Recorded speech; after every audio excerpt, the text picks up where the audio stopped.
제3회 과학 오디세이 세미나 발표하게 된 그 피부과 의사 정진규입니다.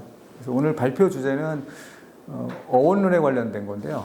그래서 저도 이제 과학 분야, 생물학, 의학 분야 공부하면서 진짜 힘들더라고요.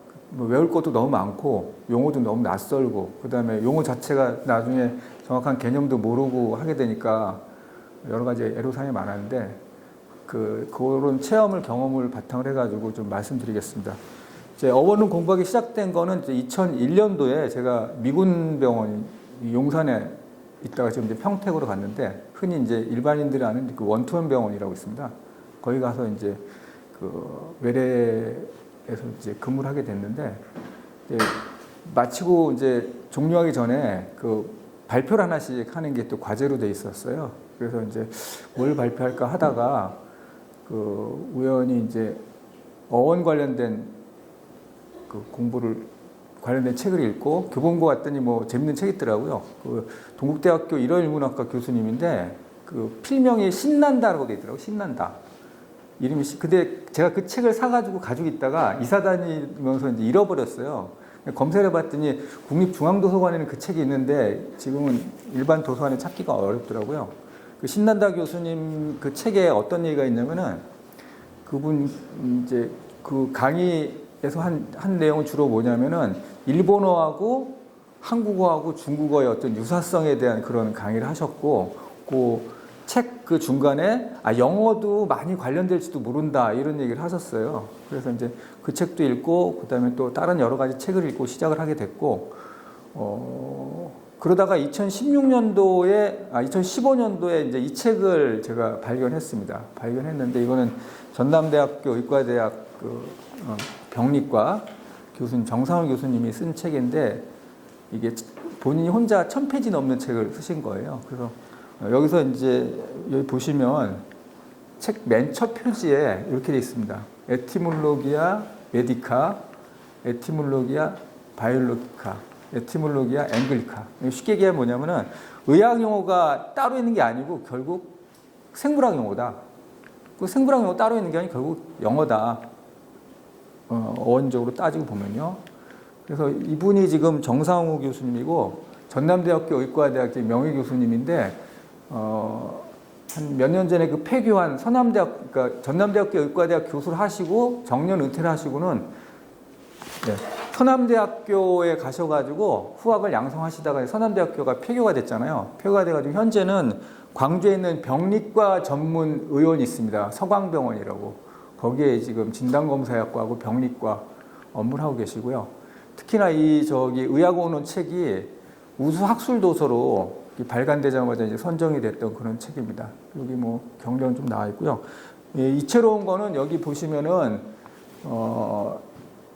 의과대학 정년 은퇴하시고는 한국방송통신대학교 영어영문학과에서 학사하고 석사까지 마치셨어요. 그래서 방송통신대학 가가지고 방송통신대학 그 영어과 교수님들 가르쳤다고 그러더라고요. 이분이 어원에 대해서는 더 많이 하시니까 이렇게 연결되고 있습니다. 그래서 제가 이 앞에 인트로덕션에는 크게 네 분을 말씀드리려고 그래요. 정상훈 교수님하고 그 다음에 말씀드릴 분이 요거는 지금 이 백태경 교수님이라는 분이 을지대학교 의과대학 해부학 교실이 계시고 아마 이분도 아마 은퇴하셔서 이제 석좌 교수로 계시는데 이분이 34, 5년 전, 거의 30여 년 전에 본인이 이런 말씀하셨어요. 셋이라고 해리슨이라는 책이 있습니다. 이거 의과대학 다니는 사람 다 아는 책인데 이게 페이지 수가 거의 한 4000페이지 됩니다. 이게 각각 거의 양쪽 다. 근데 이제 이 백태균 교수님 말씀은 백태균 교수님 아버님도 이제 부산에서 개업해가지고 이제 의사로 계셨었는데 이분이 80년대 저한테 얘기하신 기준이에요. 80년대 저한테 얘기를 하시면서 30년 전에 1950년대도 책 두께가 같았다는 거예요. 세실과 해리스는. 그래서 이제 책 계속해서 새로운 그런 업그레이드 내용을 집어넣다 보니까 뺄 거는 뭐냐면 역사 관련된 거. 뭐 그러니까 활자수를 좀 더 글자 크기 좀 작게 하고 뭐 이런 노력도 있었겠지만 결국 이제 이 백태균 교수님 강조하신 것도 유래라든지 기원이라든지 이런 게 빠지다 보니까 학생들이 이해하기 되게 힘든 상황이 됐었다. 이런 말씀하셨습니다. 또 한 사람은 우리 조승현 씨라고 다 아실 겁니다. 우리 그물망 공부법 해가지고 학습법, 그다음에 우리 뭐 각종 TV 예능 프로그램에 자주 나오시는 분인데, 이분이 이제 미국에서 공부하고 또 유럽 가서도 공부하시고 하면서 어원에 관련된 얘기, 그다음 인문학적인 내용 해가지고 많이 활동하시고 하거든요. 근데 이분 말씀이 영어를 잘하려면 역사 공부부터 해야 된다. 어원에 관련된 얘기도 많이 하셨고, 이게 세 번째고요. 네 번째는 그 조봉환이라는 분인데 이분이 서울대학교 계산통계학과 졸업하시고 그다음에 미국 가서 USC 유니버시티 오브 서던 캘리포니아 거기서 아마 박사까지 하시고는 삼성 계열사에서 뭐 부사장까지 하셨다고 그러더라고요. 이게 원래 하시다가 이제 본인 이제 수학 관련된 이런 데 계속 관심 가지고 공부하는 내용을 많이 이제 업그레이드하고 있었는데 이 사람 조카가 고종사촌의 뭐 아들이었나 뭐 그래가지고 이제 학습 부진하였다고 그러더라고요. 그래서 자기가 이제 수학을 좀 이렇게 개념 위주로 해서 가르쳐 줬더니 그 사람이 지금은 강 누구라고 되는데 그 사람이 아마 카이스트에 지금 컴퓨터 학과인가 뭐 하여튼 그쪽에 교수라고 수학과인가 교수하는 정도로 해서 본인이 이런 가르치는 데 되게 강점 있다고 생각하고 아예 요즘에는 이제 사업체를 차려서 하시는데 지금 깨봉수학이라고 유튜브 들어가면 나오더라고요. 그래서 그 내용을 봤더니 이분도 똑같이 강조하는 거예요. 수학을 어원으로 꿰뚫어라. 네. 그래서 요거는 그 깨봉수학에서 캡처한 내용인데 조금 보도록 하겠습니다. 이게 지금 고등학교 때 다 배웠던 얘기인데 이런 식으로 뭐 내용 잘 아실 겁니다. 그 중에 1 플러스 탄젠트 제곱 x는 시컨트 제곱 x. 이거 우리 그냥 무조건 외웠던 것 같은데 요거를 이제 그림으로 해가지고 결국 어원을 통해서 그 뜻을 알게 되고 그걸 이미지로 해서 결합하게 되면은 우리가 좀 더 개념을 확실하게 할 수 있고 우리가 공부하는데 좀 더 깊게 멀리까지 갈 수 있지 않을까 이렇게 말씀하시면서 요 내용입니다. 이게 지금 피타고라스 정리인데 여기에서 여기가 시컨트, 여기가 탄젠트. 그래서 1제곱 플러스 탄젠트 제곱 x는 시컨트 제곱 x다 라고 얘기를 하시는데 여기 기원은 이게 어원으로 들어가면 쉽다는 거죠. 그래서 이게 시컨트라는 거는 세컨드랑 어원이 같고요. 기본이 SEC 또는 SECT가 들어가는데 이게 자르다라는 의미라는 거죠. 그리고 요거가 들어간 단어가 뭐 인섹트, 섹션, 뭐 다이섹트 뭐 이게 다 연결이 이렇게. 그래서 세컨트는 뭐냐면 이분 설명하는 것에 따르면은 중심원을 가로지르는 요 선을 시컨트라고 한다는 겁니다.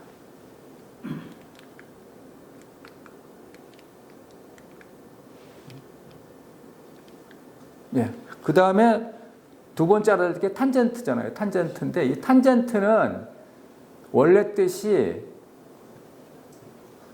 접촉하다라는 뜻이라고 그러네. 컨택트, 인텍트, 텐지블 이게 다 어원이 같다로 있는데 이 원이라든지 뭐 이런 뭐 곡선주로해서 이렇게 접하는 선을 이게 탄젠트라고 한답니다. 그래서 이 삼각함수에서 가장 중요한 그 용어가 시컨트하고 탄젠트. 그 다음에 사인.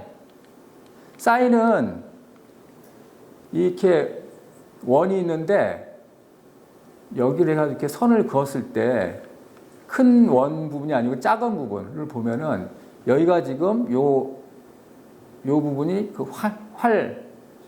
활 모양이고 여기가 지금 그 시위 부분이잖아요. 여기를 이제 사인이라고 하는데 원래는 이 사인이라는 게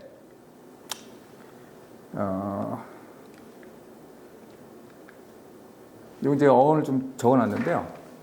여기서 이제 한 가지 예를 들면은 원래 그 SINUW라는 단어가 있습니다. SINUW가 일종의 이게 뭐 텐던 우리가 그 근육에서 뼈하고 접하는 부위에 보면 이렇게 되게 탄탄하게 하얗게 되면서 예, 아주 그 섬유가 되게 치밀하게 된 부분이 있거든요. 그 부분을 뜻했는데 프로토 인도 유로피안 쪽으로 하면 스누가 되고 여기서 뉴런이 나왔다는 거죠. 여기에 사인에 해당된 거고요. 쭉 찾아봤더니 여기에 영어에서는 스루고 독일에서는 두루이거든요. 그래서 이제 우리가 엑손하고 이 가지돌기라는 덴드라이트가 있는데 여기에 이제 기원을 따지면 덴드론이 돼가지고 여기서 DR 플러스 이 모음이 이게 툴에 해당됩니다. 그래서 영어 쪽에서는 뭐 T자 발음 쪽으로 많이 가고 독일어나 영어 쪽은 라틴이나 그리스 쪽은 D자 발음으로 되는데 이게 동시에 지속하고 뭐 견디는 이런 의미로 이제 연결되는 걸로 되어 있습니다. 그래서 트리에 해당되는 어원이 같은 게 트라이하고 트루 계속 지속되다 이런 의미로 연결이 됩니다. 지금. 그래서 다시 넘어와가지고 이거는 저기 어원 사전에 찾아 들어가 보면은 여기는 어원 사전에 한 거거든요. 여기 보면은 이제 니우라라는 그릭 기원이 있고요. 여기서 이제 너브라는 것이 나왔고 여기서 시누 또는 바우스트링이라 가지고 화살에서 그 시위 부분 그거를 아마 우리 텐던 부분에서 했던 거에서 이제 기원이 된 것 같습니다. 이렇게. 저기 이제 페니스가 나옵니까? 네? 페니스가 나와요 여기 가운데. 어디? 코드 페니스 안에. 요건 내 잘 모르. 밑에는 네 번째 줄. 예, 요거요? 아니 잠깐.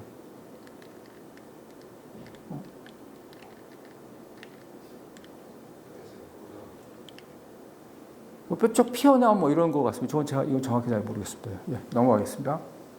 그래서 사인은 이런 식으로 이 부분 단위 원에서 이렇게 활 시위처럼 내린 부분 요거를 사인이라고 했고 요 각도에 따라 가지고 이게 각도가 커지면서 이게 비례해 가지고 이게 길이가 변화가 되겠죠. 그리고 아크는 이렇게 요 호 부분 이걸 아크라고 하는데 근데 결국 이분 얘기하는 건 뭐냐면은 원래는 이 각도를 뜻하는 이 부분을 하려고 하다 이 단위원에서 요 각도에 비례해 가지고 여기 있는 접하는 호 부위가 똑같이 비례해서 길이가 늘어나기 때문에 요거를 대체해 가지고 파이라는 기호를 써 가지고 이 각도를 대체해서 썼다고 이렇게 설명해 주시더라고요. 네. 그래서 탄젠트 45도는 여기가 1이니까 여기가 1이 되겠죠. 네. 그리고 네. 이렇게 되고 잠깐만 좀 여기서 시컨트 45도는 여기를 기본을 1로 해서 요 길이 결국은 여기가 루트 2가 되겠죠. 예. 이렇게 되겠습니다.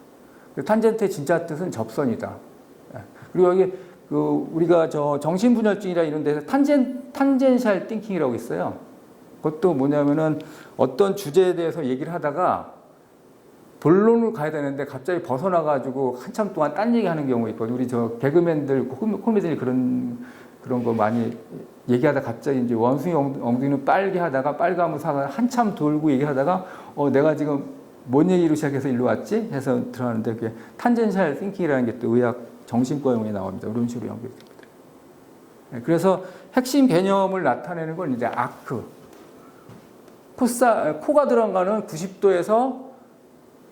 90도에서 마이너스 뺀가, 탄젠트는 접하는 거, 시컨트는 자르는 거, 사인은 활줄에 해당되는 이런 걸로 되어 있습니다. 그래서 이렇게 이런 식으로 해가지고 1 플러스 그리고 이제 코각이 되면은 여기가 각이면은 여기 반대쪽이 코각이 돼가지고 결국 이제 1 플러스 탄젠트 제곱 x는 시컨트 자승 x인데 코각이 되면 코탄젠트하고 코시컨트 돼가지고 또 이런 식으로 변형된 공식으로 볼 수가 있습니다. 그래서 복잡한 이런 그 식들이 많이 있는데 이것도 개념 파악을 해서 하면 우리가 쉽게 더 알 수 있지 않을까 생각합니다. 그러니까 본론을 다시 들어가면은 이렇게 해서 요걸 제가 15년도 11월 달 국군 부산병 의병 대상으로 강의했던 건데 뭐 이렇게 다양하게 연결이 됩니다. 지금 잘 안 보이죠, 이게? 이건 넘어가겠습니다. 그래서 이 어원에 관련된 쭉 얘기를 하다 보면은 항상 핵심에서 이의 제기를 하는 게 증거를 대라. 그 상당히 어려운 겁니다. 그 시대에 가서 살아본 것도 아니고 그래서 이제 이런 어려움이 있는데 이 버든 오브 프루프라는 게 아예 핵심 용어로 되어 있고 이 머레이 겔만이라는 분이 이제 여기에 대해서 연구를 하면서 결국은 이 버든 오브 프루프라는 게 의학적인 기준으로 따지자면 이런 예를 들면 이런 게 있습니다. 예전에는 이제 입증 책임이라는 게 의료에 어떤 문제가 있어 환자하고 처치할 때 수술했을 때 문제 있을 때 그전에는 환자들이 그걸 입증해야 됐거든요. 이 의사 잘못했다는 걸. 근데 요즘에는 어떻게 되냐면은 의사 보고 네가 이 시술 행위상에 잘못이 없었다는 입증이라는 이런 식으로 바뀌고 있습니다. 그래서 이 버든 오브 프루프라는 게 상당히 어원에 관련해서는 상당히 좀 부담스럽긴 합니다. 근데 이 머레이 겔만은 뭐 잘 아시겠지만 그 칼텍에서 스타 과학자로 알려진 그 누구죠? 갑자기 리처드 파인만. 예, 예. 리처드 파인만 말고 또 한 명의 스타 과학자가 머레이 겔만이었는데 소립자 연구의 대부분의 이 사람의 영향력이 거의 다 관련이 돼 있다 이렇게 주장을 하시더라고요. 이게 유튜브 들어가 보면은 이게 떠 있는데 이게 돌아가시고 난 다음에 아마 요 내용을 넣은 것 같은데 이 동영상 내용은 훨씬 그 전에 이제 만든 것 같습니다. 이 머레이 겔만한테 이 사회자가 물어봅니다. 모든 언어가 공통조상을 가지고 있을 수 있겠냐 물어봤더니 겔만이 오늘날 언어들 중 대부분 혹은 모두가 약 2만 년 전에 단일 언어에서 전해졌다는 가정이 맞을 수도 있을 것이다. 이건 확정을 할 수는 없는데요. 이런 식으로 말씀하셨습니다. 그래서 오늘 강의 내용 크게 이제 6가지로 파트로 나눠져 있는데 왜 한국 사람이 과학이나 생물학, 의학하는 게 왜 이렇게 어려울까? 그리고 그 근저에는 일본을 통한 과학 용어의 수용이라는 과정이 있었고요. 그 다음에 언어 기원에 대한 연구, 그 다음에 언어를 통한 공부에 이런 식으로 해가지고 진행해 보도록 하겠습니다. 그래서 이거는 그 2005년도에 김재환 교수님이라고 서울대학교 물리학과 명예 교수님이 그 상대성 이론의 이해도에 대해서 그 서울대학교 카이스트 포항공대생 4학년생들인가 대상으로 해가지고 연구를 해봤는데 예상외로 특수상대성 이론은 약 4분의 3 정도에서 어느 정도 이해하고 있다고 답변했는데 일반 상대성 이론에 대한 어떤 이해도는 많이 낮았다 이런 그 조사가 있었습니다. 그래서 특히나 이제 우리 일반인들의 한국인에 대한 어떤 이해나 관심도도 이렇게 과학 창의전단에서 연구한 거에 따르면 많이 낮다 이런 게 나와 있고요. 또 과학의 관심도도 뭐 만점에 40점 수준. 그래서 결국은 제가 봤을 때는 용어 자체가 영어로 된 용어가 있고 라틴어, 그리스어가 혼돈돼 있고 플러스 해가지고 한자어. 그 다음에 일부는 그런 용어를 새롭게 학생들한테 알아듣기 쉽게 한다면서 또 한국어 용어를 만들었거든요. 그래서 이 용어들이 혼재돼 있어가지고 특히나 이제 연배가 좀 높으신 분들은 한자의 기본 소양이 있으시면 훨씬 더 이해도가 높은데 한자도 잘 모르고 어원도 모르고 하니까 학생들이 혼돈에 빠지고 제가 어원에 대해서 계속 공부하면서 느꼈던 건 뭐냐면 머리가 아주 뛰어난 사람들은 크게 문제가 없어요. 어차피 다 외우면 되니까. 근데 그 지적인 이런 게 좀 낮든지 아니면 체계적인 공부 안 되는 사람들은 계속 헤매고 어려울 수밖에 없다는 그런 거. 그 다음에 일부 의사들이라든지 과학자들 얘기를 하면서 보면은 되게 기초적인 이런 건데도 핵심 개념을 조금 서로 오해되고 이런 게 많이 있다는 걸 제가 여기서 말씀드리도록 하겠습니다. 그래서 두 번째는 일본을 통한 과학 용어의 수용입니다. 1543년도 8월 25일 날 그 마카오에서 대만 쪽으로 해가지고 그 왔다 갔던 그런 그 배가 있었는데 거기에 이제 포르투갈인이 몇 명 타고 있었다고 그러더라고요. 그게 이제 약간 그 방향을 잘못 잡으니 조난을 당해가지고 일본의 다네가시마라는 섬에 상륙을 했던 게 1543년도 8월 25일이라고 합니다. 이 다네가시마는 현재 그 일본의 우주선 발사 기지가 있어가지고 그런 것도 우리가 참 새로운 의미가 있다라고 어느 분이 말씀하시더라고요. 그리고 이제 그 이후에 그 히라도라는 항구를 통해 가지고 그 포르투갈인들하고 교류가 많이 있었고 이제 문제는 이제 1500년대 후반부에 들어서 이 카톨릭 상인 세력하고 카톨릭 세력들이 많이 들어와가지고 카톨릭이 많이 이제 전파가 되면서 거기에 대해서 이제 일본의 그 막부에서는 되게 두려움을 느끼고 도요토미 히데시 약간 억압하는 정책을 가지고요. 그래서 그 사람들을 특히 이제 그 임진왜란 때 그 도요토미가 이제 임진왜란 말에 이제 사망을 하고 도쿠가와 막부로 이제 권력이 넘어갔잖아요. 도쿠가와 막부에서도 마찬가지로 약간 탄압 비슷하게 하고 그래서 그 농민 반란도 좀 있어가지고 그런 뭐 여러 가지 복잡한 사정이 있어가지고 포르투갈 세력들을 이쪽으로 이제 데지마라는 곳으로 여기저기서 막 다니지 못하고 이렇게 한정된 지역에서만 교류하도록 했는데 나중에 이제 반란이 너무 심해지고 하니까 아예 포르투갈 세력을 아예 배제해버리고 그 당시 네덜란드 세력이 와서 막부가 이 반란을 토벌하는데 많이 좀 도움을 주고 그다음 네덜란드 사람들은 우리는 기독교 전파 이런 데 별로 관심이 없고 상업 교육만 하는데 되게 주력하도록 하겠다 해가지고 네덜란드가 이제 그 주도권을 가지고 이제 일본에 들어오게 됐다고 합니다. 그래서 1641년도부터 해서 그 우리 페리 제독이 들어와서 도쿠가와 막부가 너무 그 해체되기 전까지 이 출도라고 하는데 데지마를 통해 가지고 본격적으로 그 많은 문물의 교류가 있었다고 합니다.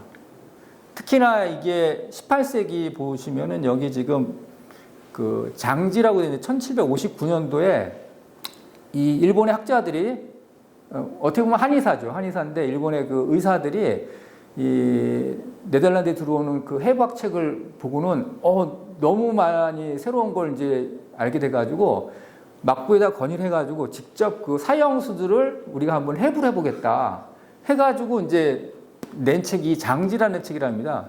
1759년도에 냈는데 자료를 보니까 제가 오늘도 검색해서 보니까 1759년도부터 해가지고 1800년대 그 어근에 걸쳐가지고 한 20건이 30건 넘게 시체 해부를 하고 관련된 연구를 계속 진행했더라고요.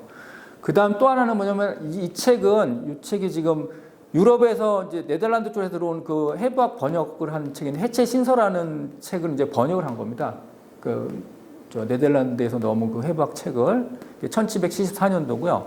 이렇게 하면서 여러 가지 많은 그 용어들이 한자식, 일본식 한자어를 통해서 번역이 많이 됐고 자료를 쭉 봤더니 여기 지금 난학사시라고 되어 있는데 이 네덜란드를 홀란드라고 하지 않습니까? 그래서 난각구라고 했고 이 번역하는 과정이 너무 힘들어가지고 번역하는 과정에서 일어났던 일들을 기록한 게 이게 이 난학사시라는 책이랍니다. 이것이 일본 사회를 근원적으로 변화시키는 계기가 됐었다라고 합니다. 이렇게 해서 이제 그 해부학 책이 이렇게 번역이 되면서 이렇게 번역됐던 게 신경, 동맥, 연골, 그 다음에 요거는 이제 어펜딕스인데 이건 이제 충장이라고 번역했다고 합니다. 한 가지 예를 들면 아틀이라고 되어 있는데 이게 동맥이라고 번역을 했는데 이것도 상당히 이게 이 번역이 엄청 그 산구를 겪은 거라고 하더라고요. 원래 아트리는 이게 AR 자체가 에어라는 뜻입니다. 에어. 그래서 윌리엄 합이라는 그 영국인 의사가 폐쇄순환계라는 거를 정확히 기억이 안 나는데 그 전까지만 해도 이 동맥으로는 공기가 흘러다니는 줄 알았어요.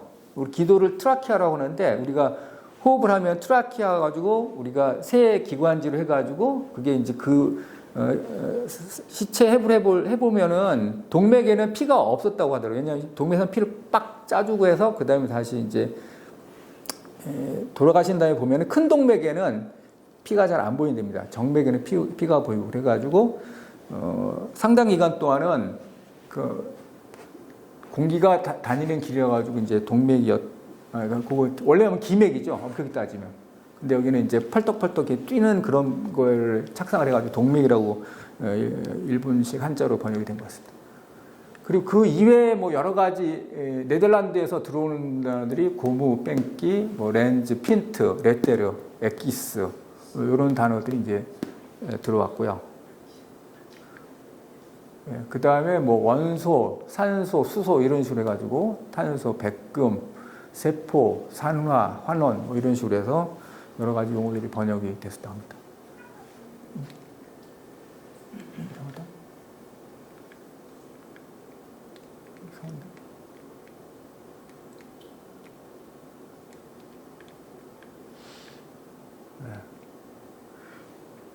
이렇게 해가지고 대량의 어떤 그런 네덜란드를 통해서 이 어떤 단어의 어떤 번역이라든지 이루어져 왔는데, 이 메이지 유신 이후에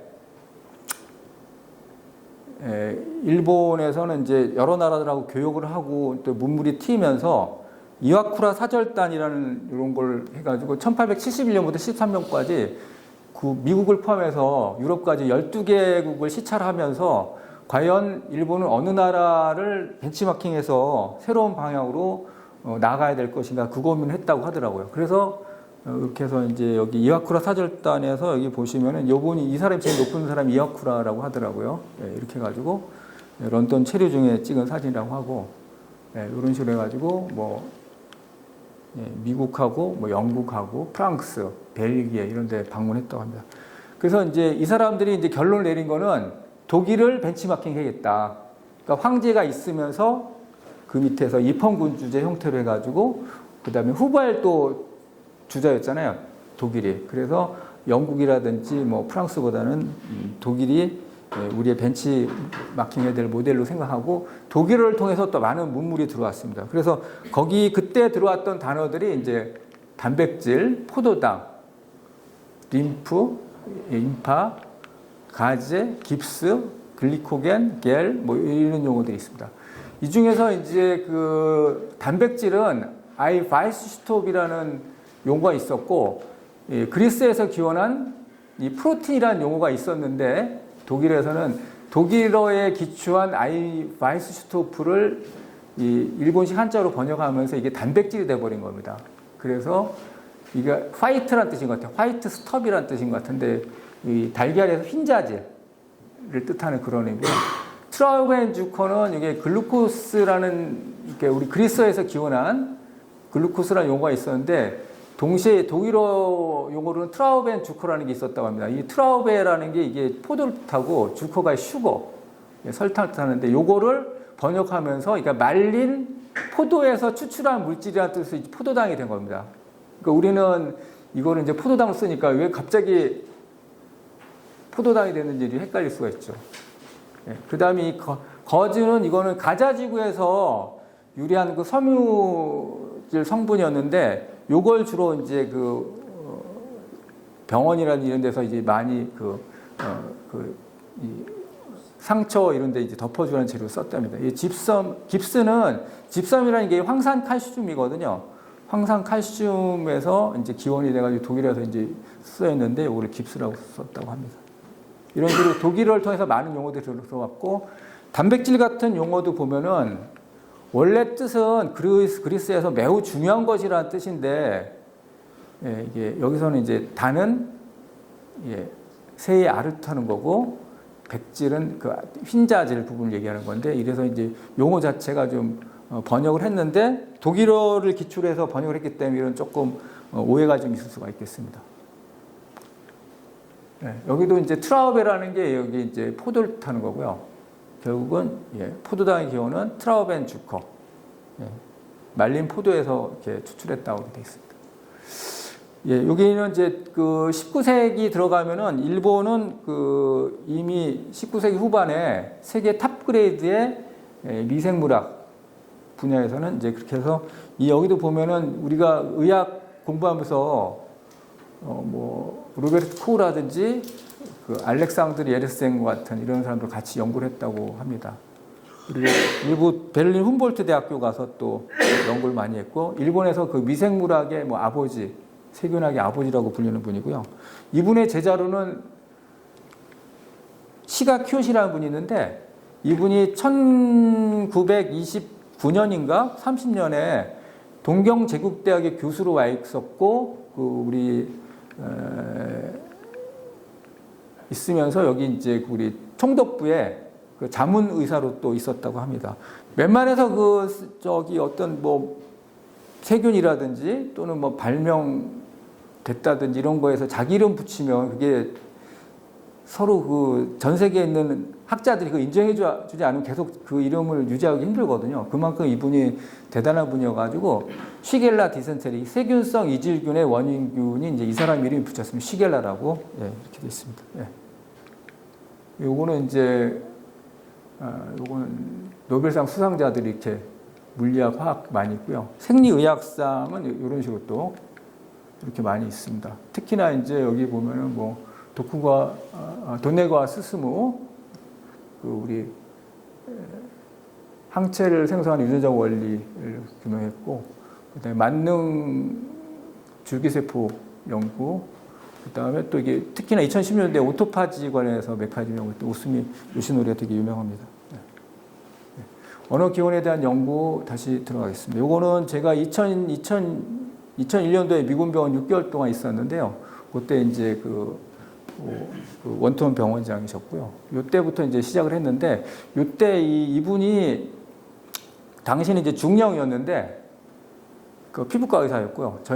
제가 이제 그쪽에 피부과 진료를 했으니까, 그 당시 이제 저를 이제 관리 감독하는 슈퍼바이저였거든요. 그래서 이분이 나중에 미 육군 최초의 여성 의무감 삼성 장군이 됐는데, 제가 어원에 대해서 공부하겠다고 했더니 그 사람이 이제 이 책을 선물해 줬습니다.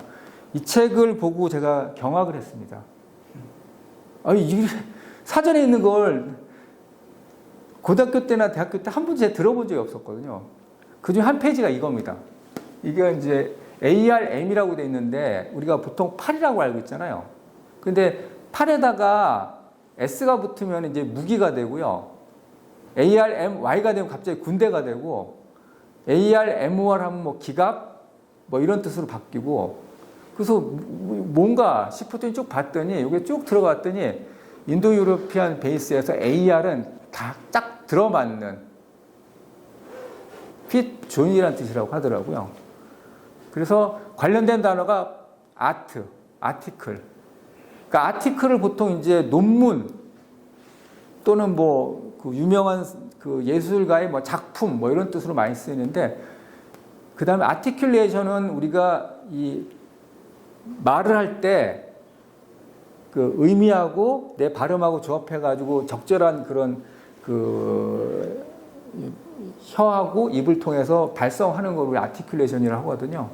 이렇게 다 연결이 돼 있다는 거죠. 잘 들어맞는. 그래서 아트는 뭐냐면은 꼭 있어야 될 건 있고 없어야 될 건 없고 있어야 될 위치에 있어야 되고, 군대 가면은 맨 처음 시키는 게 제시훈련 시키는 거 아닙니까? 그 다음에 물건 정리정돈 시키고, 그래야지 빨리 중요한 데가 무기라든지 이거 빨리 해가지고 배분하고 그래야지 전투할 수 있는 거니까. 그래서 ARMY가 이 육군 또는 군대가 됐다라는 게 다 이런 기원이 되는 것 같습니다. 요거는 그 우리가 여러분들 잘 아시겠지만 레미제라블이라고 장발장이라고 들어보셨잖아요. 이 레미제라블이 뭔 뜻인지 모르고 우리 계속 발음했던 것 같아요. 그 레미제라블은 미저리랑 어원이 같은데, 그러니까 더 플러스 형용사 하면은 이게 두 가지로 쓰이지 않습니까? 추상명사하고 집합명사. 그러니까 더 미저러블하고 같은 뜻인 것 같습니다. 여기서 보면은 이 빵을 훔치고 해가지고 뭐 19년간 복역을 했다고 그러나요? 그래서 이 미저러블은 뭐냐면은 재수가 운 붙은 놈. 정말 운 없는 놈 또는 되게 불쌍한 사람이라는 뜻이더라고요. 근데 요거를 그냥 그런가 보다 하고 넘어가는 게 아니고, 이게 마이저라는 거하고 연결했는데, 이 마이저가 원래 뜻은 구두쇠, 노랑이 뭐 이런 뜻인데, 원래 뜻은 되게 불쌍한 인간이라는 거죠. 한 달 뒤, 며칠 뒤에 죽을지도 모르고 이렇게 돈을 끌어안고 있는 이런 구두쇠 같은 사람. 더 중요한 어떤 인간적인 교류한 일이 있는데 모르는 사람. 근데 이게 의학용어로 또 연결이 됩니다. 이게 보통 홍역이라고 보통 얘기를 하는데, 홍역이라는 게 이제 요즘은 그 백신이 다 만들어져 가지고 이 홍역이 와도 이게 세게 안 오고, 그 다음에 위생 관리가 잘했기 때문에 대한민국은 별로 발생을 안 하고, 오히려 한 50년 전, 60년 전 의사들은 경험을 해봤는데 요즘에는 교과서로만 봐요. 그리고 실제로 환자를 볼 일이 별로 없고 그게 오더라도 아주 약하게 오기 때문에 이게 홍역인지 아닌지도 모르고 지나가고. 근데 50년 전, 70년 전, 뭐 100년 전 이때는 뭐 홍역의 강이라고 예전에 그런 표현도 했잖아요. 그래서 대부분 어렸을 때 그런 열병을 앓고 지나가는데 문제는 그 열병을 앓고 나서는 후유증이 심하게 돼서 이 정신적으로 정신지체가 되거나 아니 사망하는 경우도 많이 있었다는 거죠. 그래서 아마 그 원신들이 봤을 때는 몸에 열이 나면서 막 열꽃이 핀다고 그러잖아요. 이거는 아주 되게 위험한 사항이다라고 생각했고 아마 우리 조상들이나 원신들은 이게 되게 재수가 엉붙었거나 불쌍한 사람, 하늘이 저주를 내렸거나 뭐 이런 식으로 생각했지 않았을까 싶습니다. 이게 미절이라는 용어가 의학 용어로 연결되고요. 이게 이제 그 미절이라는 그 영화가 있었죠. 미절이라고 그 어떤 뭐 소설 쓰는 사람이었나? 이 사람이 어떻게 하다가 차를 몰고 가다가 사고를 당했는데 어떤 그 간호사 전직 간호사인 여자 그 남자를 이렇게 집에다 가둬두고 먹을 거 막 갖다 주고 뭐 안 먹으면 막 야단치고 뭐 억지로 이렇게 하고 했는데 그 미절이랑 다 같은 어원인 것 같습니다. 그래서 최근에 유튜브를 보다 보니까 이런 얘기가 나오더라고요. 오늘 내과 의사 선생님인데 그 사도세자 있지 않습니까? 사도세자가 아주 어린 나이는 아니고 좀 나이가 조금 들어서 열병이 걸린 다음에 그 다음부터 이상해졌다는 거예요. 그 내과 의사 선생님이. 그래서 아마 추정컨대 사도세자가 홍역이 걸린 다음에 정신적인 시냅스 쪽에 좀 문제가 생겨가지고 이렇게 자기 충동 조절 잘 못하고 이상한 행동을 하는 그런 게 이 홍역하고 관련된 거 아닐까 주장하시는 선생님도 있었습니다. 예, 이렇게 넘어가고 요거는 이제 그 아야토의 워드 오리진 책에 이렇게 돼 있습니다. 여기서 뭐 마스 스폿 어떤 뭐 흠집 뭐 이런 식으로 되어 있고요. 이렇게 해서 마이저 이렇게 같이 연결됐다. 되게 운이 없는 뭐 이런 뜻이라고 합니다. 이렇게 연결되니까. 그 어원에 관련해서 쭉 얘기하다 보면 항상 맨 먼저 나온 게 이게 윌리엄 존스입니다. 윌리엄 존스라는 사람인데 이 사람이 1746년도 태어났고 이 사람 아버지도 윌리엄 존스고 이 아들도 윌리엄 존스니까 이제 윌리엄 존스 주니어라고 했겠죠. 그 아버지가 아마 뉴턴이라든지 뭐 에드먼드 헨리 이런 사람들 와가지고 같이 연구했었고 원주율에 파이라는 단위를 붙인 아버지가 수학자였다고 합니다. 윌리엄 존스 주니어는 어릴 때부터 언어 천재로 이름 날렸고 영어 플러스 해가지고 뭐 많은 언어들을 이제 구사하고 한자로 어느 정도 읽고 쓸 수 있었다고 합니다. 이 사람이 옥스퍼드 대학교를 졸업하고 법학 전공하고 자격증을 취득한 다음에 1783년도 인도 캘커타의 판사로 파견이 됐다고 합니다. 그 이후에 인도 힌두교 경전, 베다 경전을 통해서 산스크리트를 연구하게 됐는데 이 과정에서 서양이 무시해오는 인도의 언어가 이 그리스 라틴어 문법과 어울리면서 너무나 유사한 것을 이제 발견하게 됐습니다. 발견하게 돼서 관련된 연구를 계속했고 그 중간에는 이제 그 프란츠 보프라는 사람인데 이 사람 이제 독일 사람인데 독일 언어학자고 그 윌리엄 존스를 뒤를 이어가지고 영어하고 독일어, 그 다음에 라틴어, 그리스어, 그 다음에 산스크리트어 연구에서 여기서 보면은 언어학자들 사이에는 산스크리트어, 페르시아어, 고전 그리스어, 라틴어, 독일어 등의 유사성하며 공통된 주산을 갖고 있을 것이라는 게 알려져 있었다. 보프협적은 이들의 문법이 시대에 따라 어떻게 바뀌어 왔는지를 처음 밝혀낸 것이다라고 합니다. 다음은 그 복잡계 연구. 이거는 그 윌리엄 존스하고 프란츠 보프까지는 그게 다 뭐 100년 내지는 200년 전 이야기니까요. 요 최근 이야기를 보시면은 이게 복잡계 연구라는 게 상당히 이제 쉽게 얘기하면은 뭐 물리학이면 물리학, 화학, 경제학, 뭐 역사학, 뭐 유전학 이 하나로 해결이 안 되고 여러 분야의 사람들이 모여서 같이 토론하고 그런 걸 연구하는 게 복잡계 연구를 하는데 이게 모든 나라가 다 하기는 쉽지 않고 독일의 막스 플랑크 연구소하고 산타페 연구소가 복잡계 연구로 되게 유명하다고 합니다. 그 중에 그 미국에 있는 이 산타페 연구소는 여기서 진행했던 것 중에 여기가 뉴멕시코주에 있다고 하더라고요. 뉴멕시코주에 있는데 특히나 이 산타페 연구에서 진행했던 게 휴먼 랭귀지의 기원과 진화 그리고 다변성, 다양성에 관한 연구를 해서 바벨탑 프로젝트라는 것을 진행했다고 합니다. 이 바벨탑 프로젝트를 진행했던 사람이 이렇게 크게 대표적인 연구자가 3명 있는데 아까 말씀드렸던 머레이 겔만하고 탐모이 바타카리아라고 되는데 이 사람이 원래 일본의 IIT를 졸업하신 분인데 이후에 미국 가셔가지고 포스닥을 하고 프랑스 좀 갔다가 다시 미국 가서 현재 계속 연구를 하는데 주된 연구 분야는 뭐 생물학도 있고 인공지능도 연구하고 계시고 그다음에 언어학도 연구하고 계시는 그런 분이고요. 게오르기 스타로스틴이라는 분은 이분은 이제 러시아에 계시는 분인데 모스크바에 계시는 분인데 이분 아버지가 세르게이 스타로스틴이라는 분인데 이 아버지도 계속 언어학에 대해서 연구를 하셨다고 하더라고요. 그래서 이렇게 해서 이제 주도된 연구가 이렇게 연구가 돼 있고요.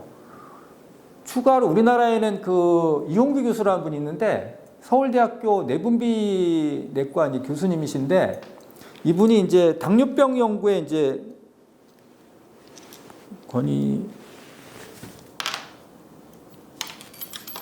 당뇨병 연구에 이제 권위자셨는데 당뇨병 연구를 하다 보니까 이 당뇨병의 유병률이라든지 또 발병 양상이라는 게 이 동양 사람하고 한국이나 일본 사람하고 서양 사람들하고 많은 차이점이 있다는 걸 알게 되고 거기에서 유전자 관련된 뭐 진화 관련된 연구도 하시고요. 연구하다 보니까 나중에는 한국어의 기원, 한국인의 기원까지 이제 연결되는 연구를 하셔가지고 책까지 이렇게 쓰셨습니다. 책까지 쓰셨고 이게 요거는 지금 그 카오스 강연에서 이게 한 몇 년, 한 4, 5년, 5, 6년 됐나? 이제 연구를 하셨는데 그 내용을 제가 캡처한 게 되겠습니다. 여기서 보면은 현생인류와 한민족의 기원 해가지고 쭉 이렇게 돼 있습니다. 여기 23분 44초로 돼 있는데 거기 내용을 보면은 여기서 말씀하시는 게 뭐냐면은 언어학연구소에서도 보면은 이제 서울대학교 뭐 언어학과 이런 데 보면은 뭐 스탠포드 대학 이런 데서 보면은 맨 어느 소수민족의 언어가 있으면 그 가서 녹음기를 해가지고 기초 언어 있죠. 뭐 걷다, 웃다, 그 다음에 손, 발, 다리, 엄마, 아빠 이런 식으로 기초 단어를 채집하고 해가지고 거기에 이제 소리에 따른 그 유사성 이런 거 분류를 해서 하는데 거기에 똑같이 해가지고 우리가 생물학도 처음에는 모양을 가지고 분류를 했잖아요. 모양을 가지고 보고 거기에 이제 근원관계 이쪽이 모양이 비슷하니까 이쪽은 더 갖고 이런 식으로 했는데 이제 나중에 하다 보니까 유전자 연구가 되면서 처음에는 이 표현형을 가지고 유전자에 대한 어떤 연구하는데 기초로 삼았는데 거꾸로 유전형이 밝혀지면 서로 이제 상호 보완적인 어떤 그런 근거 자료로 해서 발전한다는 걸 이제 알게 됐습니다.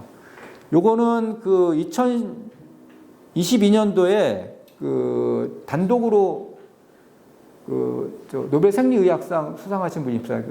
이름 갑자기 생각나네요. 예. 스테븐 페보. 예. 그분이 했던 연구 이제 여기가 시베리아 알타이 산맥 지역 데니소가 동굴에서 발견된 유골이 이제 뼈의 뭐 이쪽 어디 끝 부분인 것 같더라고요. 요거를 분석을 해가지고 거꾸로 유전자 연구를 통해서 거꾸로 그 사람의 키하고 얼굴 형태까지 이렇게 추정하는 정도로 이렇게 발전했다고 합니다.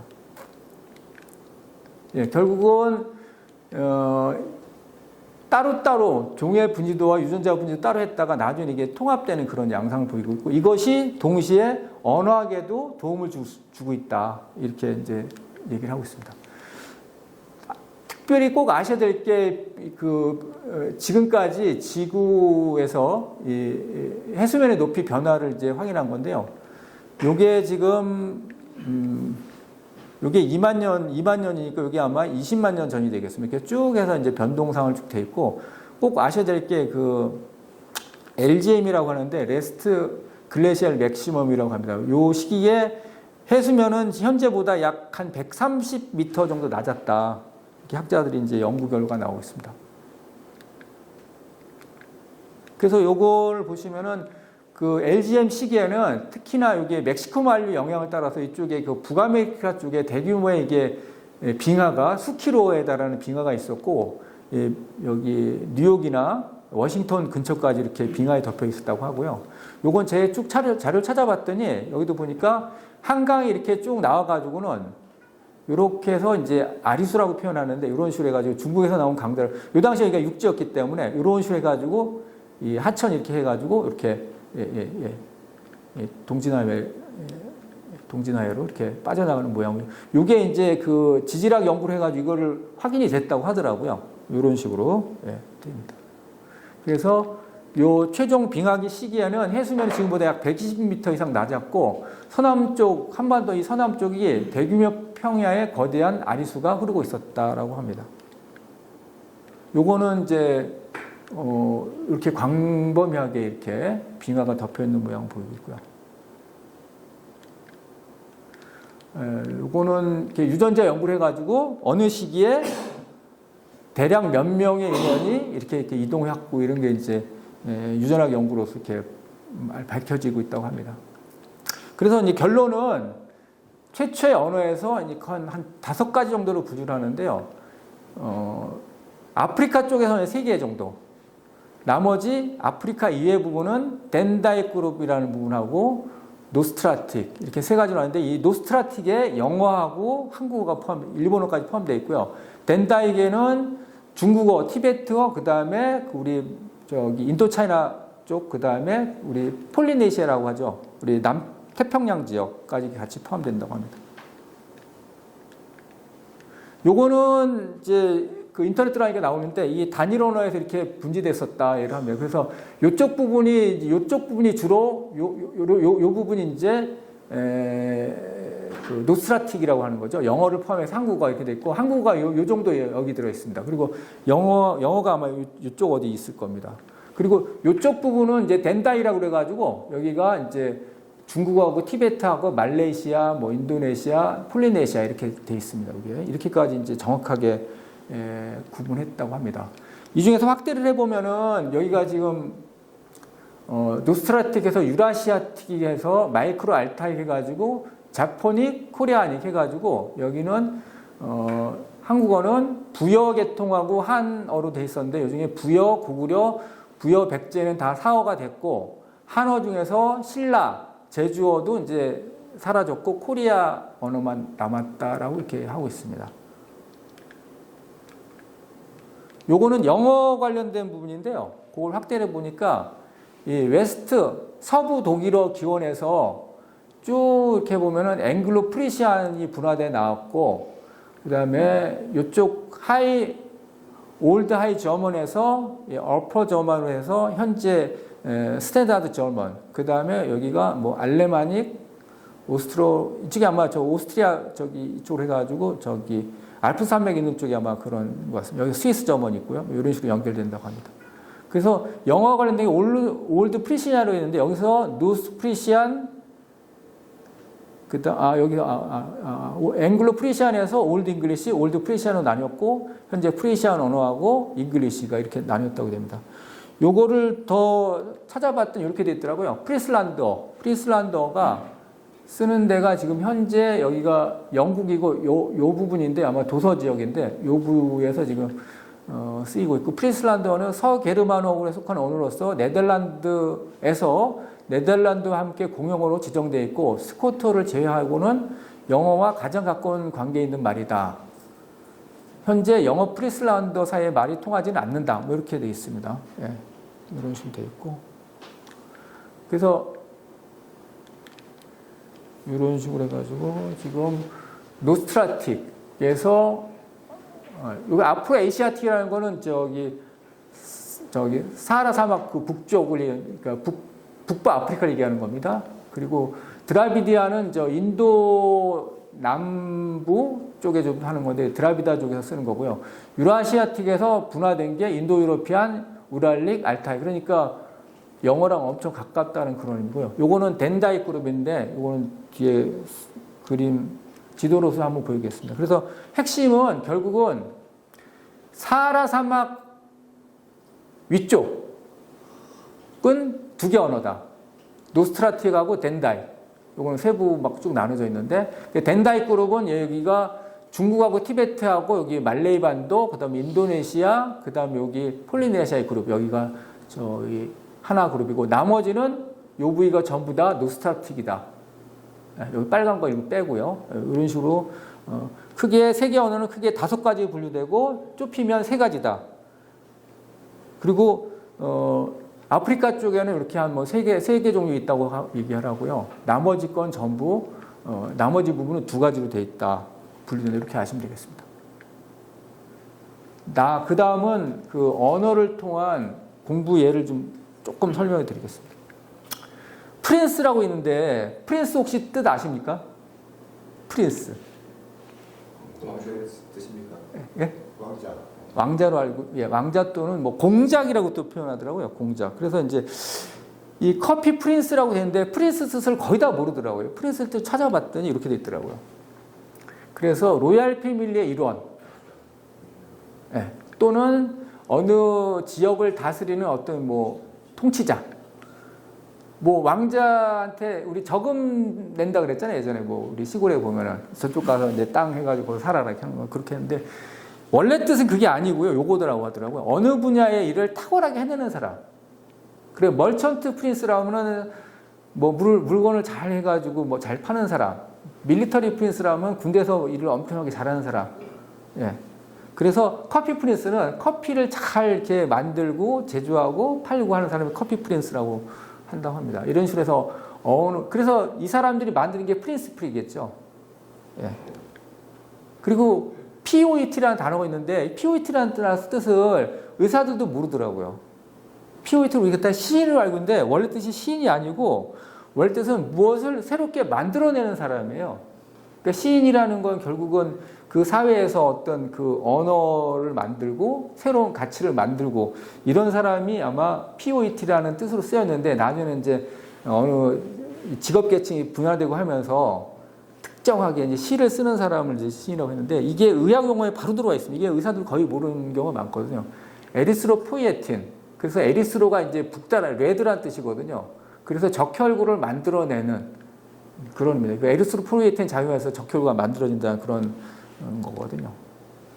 쭉 넘어가서 이제 공부를 이제 학생들한테 할 때도 아는 것부터 시작해서 모르는 걸 확장해서 이런 걸 했으면 좋겠습니다. 한 가지 이제 예를 들면은 제가 이제 이거 무슨 뜻이냐고 제가 물어보거든요. 학생들한테.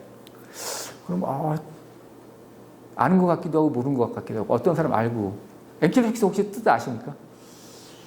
그냥 병명인데. 네. 그냥 뭐 시스는 뭐 병이고 뭐. 그렇죠. 예. 그렇죠. 엔킬로시스는 이게 어원을 알면 앵클하고 어원이 같아요. 앵클하고 어원이 같은데 이 모양을 보면은 원래 앵클이 여기 이제 발목을 뜻하는 걸로 되어 있는데 이 발목을 뜻하는 게 아니고 이 부분을 뜻합니다. 원래 이 부분. 이 뒤꿈치 푹 튀어나와 있잖아요. 예, 이게 뿔처럼 이렇게 푹 튀어나와 있잖아요. 그게 앵클이라고 되어 있고 우리가 엔킬로시스는 뭐냐면 우리가 관절이 굳는다라는 뜻을 쓰는데 이게 기부스라든지 해가지고 캐스트하고 있으면은 오랫동안 있으면 이게 잘 안 펴지잖아요. 또는 병적으로 여기 염증이 심해가지고 오래되면은 관절이 이게 그 섬유성 조직으로 염증이 너무 심해가지고 잘 못 피거나 구부릴 수 없게 되거든요. 그걸 엔킬로시스라고 합니다. 근데 말씀드린 건 이 엔킬로시스하고 관련되는 단어가 또 수십 가지 뭐 100가지 넘게 분화가 되거든요. 그거를 좀 말씀드리겠습니다. 그래서 종양학 영어로 뭐냐 그러면 또 잘 답변을 못 합니다. 종양학이 뭐 여러 가지 이제 기본적으로 이제 보면 온콜로지라는 용어가 있는데 온콜로지. 예. 의학의 한 분야이다. 이게 종양이라는 게 원래는 2000년 전, 3000년에도 암이 있었을 거예요. 근데 그 몸 안에 생기는 거는 이 사람이 암인지도 모르고 뭐 이제 그렇게 됐겠죠. 근데 이제 그 당시에 모든 그 종양에 관련된 기술은 대부분 유방암이라든지 피부에 생긴 암, 그리고 이제 시간이 지나면서 이게 종양이 점점 커지잖아요. 커지면서 특징이 이제 이렇게 그 전이를 하게 되면서 그쪽에 뭐 혈관도 막 이렇게 부풀어 나오고 이런 식으로. 그러니까 마치 이제 우리가 이제 개가 옆으로 이렇게 기어가지 않습니까? 개처럼 해가지고 이제 이렇게 뻗어나가는 그런 모양이고, 이 캔서가 원래 개라는 뜻이라고 그러더라고요. 캔서. 칼시노마도 그런 뜻인데, 이런 식으로 이렇게 돼 있습니다. 그래서 온콜로지는 온코스 플러스 로고스가 합쳐가지고 이제 종양학이라는 뜻이 됐는데요.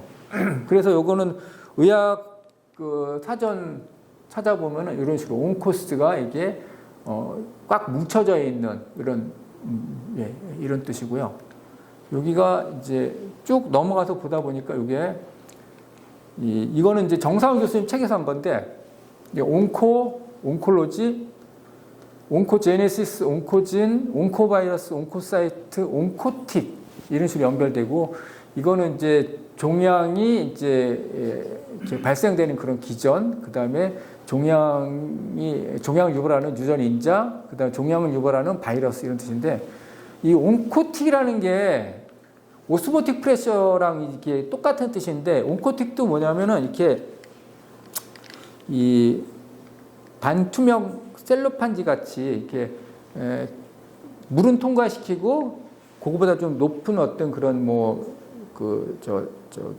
분자량을 가지는 걸 통과 안 시켰을 때 물이 전해질 농도가 높은 쪽으로 이렇게 그쪽 스며들어가는 걸 얘기하지 않습니까? 그리고 마치 이렇게 움켜쥐는 듯한 그런 의미가 여기 들어가 있고 오스모틱 프레셔랑 같은 의미라고 합니다.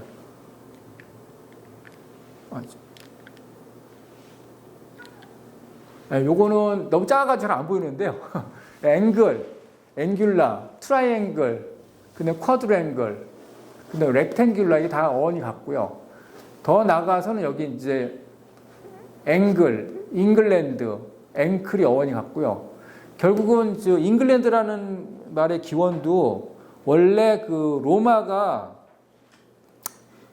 기원 전에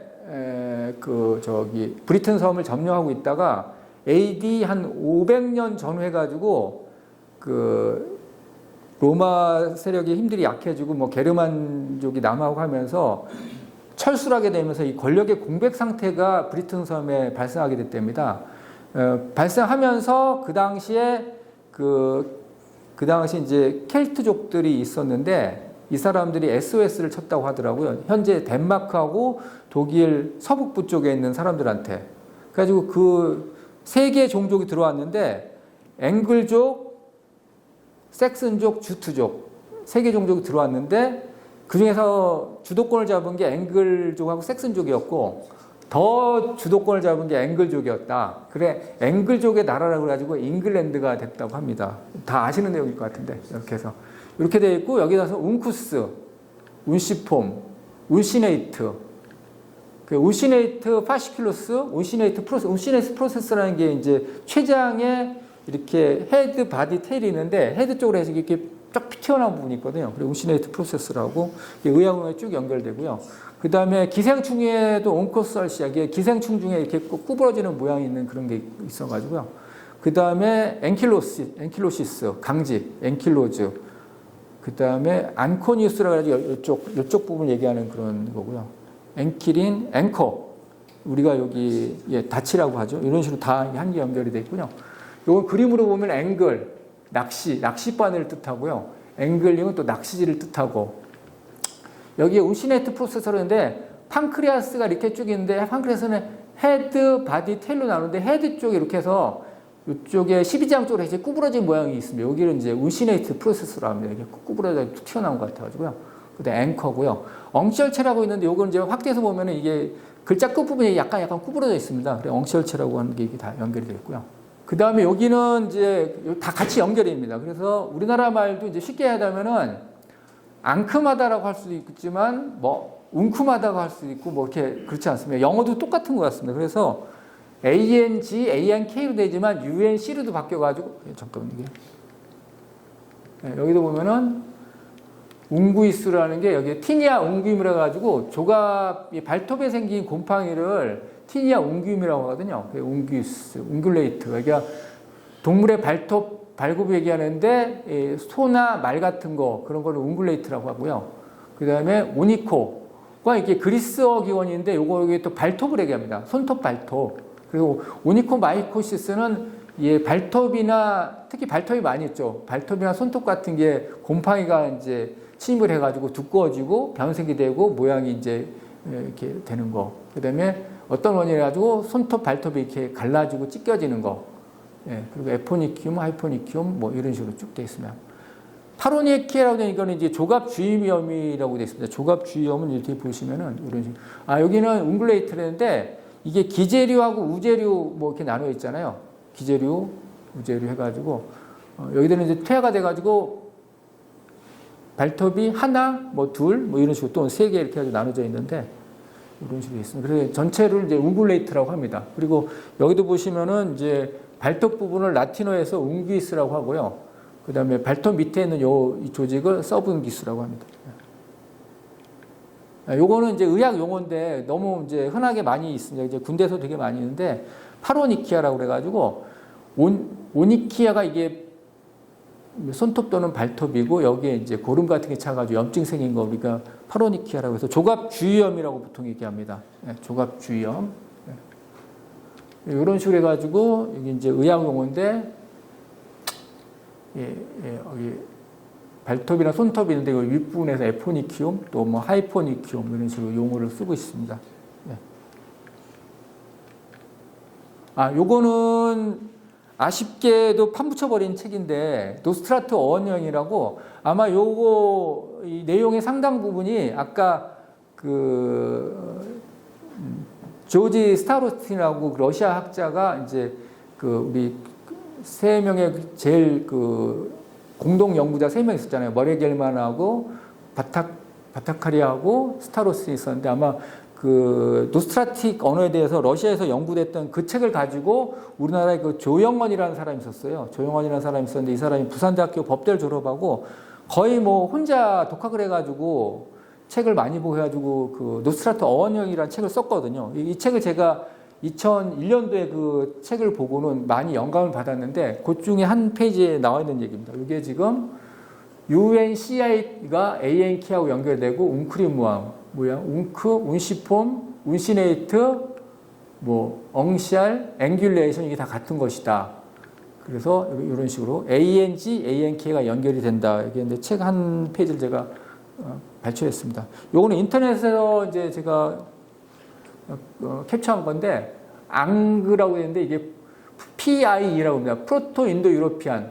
그러니까 인도 유럽 어종에서 초기의 어떤 그 뭐 루트 어근이라고 보는데 여기 관련된 단어가 앵거, 엔자이나, 앵그리, 앵귀시, 앵셔스 다 연결이 된다고 합니다. 그래서 불안한 거하고 화내는 게 결국은 같은 거고 이제 저는 이제 이런 걸 보면서 어떤 느낌이 드냐면은 이제 동물 같은 거 쭉 보다 보면은 기분이 내가 저쪽 편을 나를 적이라고 생각했더니 적이 나를 공격한다고 생각했더니 일단은 몸을 움츠립니다. 움츠리고 내가 플렉션을 하면서 상대방한테 뭐 달려들든지 하잖아요.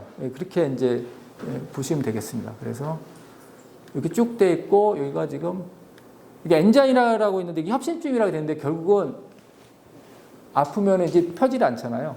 그리고 뭐가 여기 엉겨 있다고 아마 뭐 예전에 우리 원시인들이 생각을 했겠죠. 그래서 이제 협심증, 심장으로 가는 혈관에 막혀가지고 되는 걸 엔자이나라고 하는데 엔자이나 팩토리스. 또 이제 그 오인트먼트라는 단어가 보통 연고라고 알고 있는데 연고.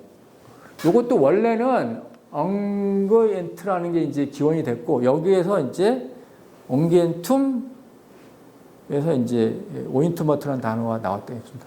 그리고 알레마닉 저먼이라고 있는데 알레마닉 저먼이 제가 저기 독일에 저 사촌이 있어가지고 물어봤더니 그 스위스 쪽 그쪽에 일부 지역에서 쓰는 그런 그 독일어라고 하더라고요. 알레마닉 저먼에서는 앙케라는 단어가 있더라고요.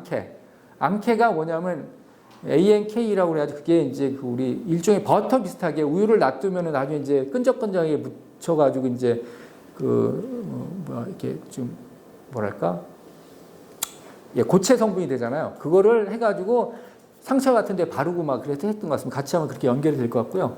그러니까 엉기언트, 오인트먼트가 이게 어원이 같다 이렇게 아시면 될 것 같습니다. 이게 엔지오스펌이라고 있는데 엔지오스펌은 이제 쉽게 얘기하면 ANGIO가 이제 혈관을 뜻하거든요. 그래서 여기는 코로나리 엔지오그라피라 가지고 심장으로 가는 혈관을 조형한 건데 이 엔지오가 동시에 이제 혈관을 뜻하거든요. 혈관을 뜻하면서 이게 원래 뜻은 어떤 것을 싸는 겉껍질이라는 뜻이었다고 하더라고요. 그래서 앵고스. 그래서 엔지오스펌은 짐노스펌하고 엔지오스펌으로 크게 우리 그 현화심으로 이렇게 두 개 나누는데, 요거는 이제 속 안에 안에 이제 씨를 안고 있고 밖에 이제 우리가 먹을 수 있는 그 과육을 담고 있는 게 엔지오스펌이고요. 짐노스펌은 그냥 씨가 그냥 드러나 있는 거 이렇게 해서 되어 있습니다. 요게 이제 왼쪽이 엔지오스펌, 이게 짐노스펌 이런 자료가 되겠습니다. 요거는 아까도 저기 ANG, ANK 해가지고 이렇게 많은 단어가 있었잖아요. 요거는 이제 PTR이거든요. PTR인데 이게 키위 같은 우리 저기 뉴질랜드 맞나요? 오스트레일리아인가? 거기 보면 이제 날개 거의 퇴화돼서 날개 거의 없다라는 뜻이고요. 헬리콥터도 이게 알고 봤더니 이게 다 그리스어 기원이더라고요. 헬리칼 이렇게 나선형으로 이렇게 돌아가는 거. 그 다음에 PTR이 영어의 FATHR라고 어원이 같더라고요. 이게 날개를 타서 스파이럴 이렇게 이 모터 들어가는 게 이렇게 그렇게 표현한 것 같고요. 요거는 이제 이 손가락 있는 부위가 이제 이게 막으로 이렇게 진화하면서 이렇게 날아다니는 이런 동물류를 이제 테리고닥틸이라고 하고요. 요거는 테리지움이라고 해가지고 익상편이라고 하는데 안과 쪽에서 이게 유전적인 요인이라는 환경적 요인이라 가지고 이 눈가에서 섬유성 조직이 이렇게 눈 안쪽으로 이렇게 파고 들어가는 거를 이렇게 익상편이라고 하거든요. 날개 모양으로 해서 이제 파고 들어간다. 원래 테리지움, 이게 날개란 뜻이 되겠습니다. 요거는 이런 식으로 해서 이 PTR 해가지고 연결해서 이렇게 많은 단어를 만들 수가 있고 활용할 수가 있습니다. 그래서 이제 이거를 다 일일이 다 외울 수가 없으니까 어원을 통해서 그 개념을 확인하고 하면은 얼마든지 새로운 조어도 만들 수 있고, 그래서 이제 서양 학자들은 새로운 어떤 게 발견이 된지 하면은 항상 라틴어 사전하고 아직부터 그리스 사전을 뒤적거린답니다. 적당한 용어를 찾기 위해 가지고. 이게 저작근이 크게 네 가지가 있거든요. 저작근 여기 여기 마세터라 그래가지고 여기 지금 이렇게 요 부분이 있고요. 템포럴리스라고 해가지고 요 부분이 있습니다. 여기도 이렇게 되는데, 나머지는 이제 눈에 안 보이는 근육이 두 가지가 있습니다. 그래서 외측 익돌근하고 내측 일동, 여기에 PTR이 날개라는 뜻이고 OID가 이제 뭐 비슷하다는 뜻이니까 날개 모양 비슷하다는 뜻으로 되겠습니다. 이런 식으로 해가지고 그림이 이런 식으로 여기 저작근이 이렇게 돼 있고요. 여기 보면은 여기에 이 안쪽으로 해가지고 레터럴 테리고이드하고 미디얼 테리고이드 이렇게 이런 식으로 돼 있습니다. 요번에는 이제 알렉산더, 이건 앞에 거 이제 지나고 새 거거든요. 알렉산더와 관련된 요약 용어를 좀 몇 개 알아보겠습니다. 알렉산더의 원래 뜻이 뭔지 물어보니까 다 모르더라고요. 도시. 알렉산더의 뜻이 있어요. 알렉산더가 이거 항상 모든 거는 이제 복잡하게 있으면 분해를 하면 됩니다. 분해. 그래서 알렉산더는 알렉스 플러스 안드르스로 해서 나뉩니다. 알렉스 플러스 안드르. 그러니까 ANDR 또는 ANDRE가 되는데, 이 과거에 뭐 몇천 년 전에는 이 남자만 사람으로 보고 여자는 사람 취급을 안 했던 것 같습니다. 그래서 이 동시에 사람이라는 뜻이 있으면서 남자라는 뜻이 있거든요. 여기 관련된 단어가 이 엔드로이드. 우리가 스마트폰 스마트폰 우리 저기 운영체제 지금 엔드로이드 운영체제잖아요. 조금 쉬었다 할까요? 엔드로이드 운영체제로,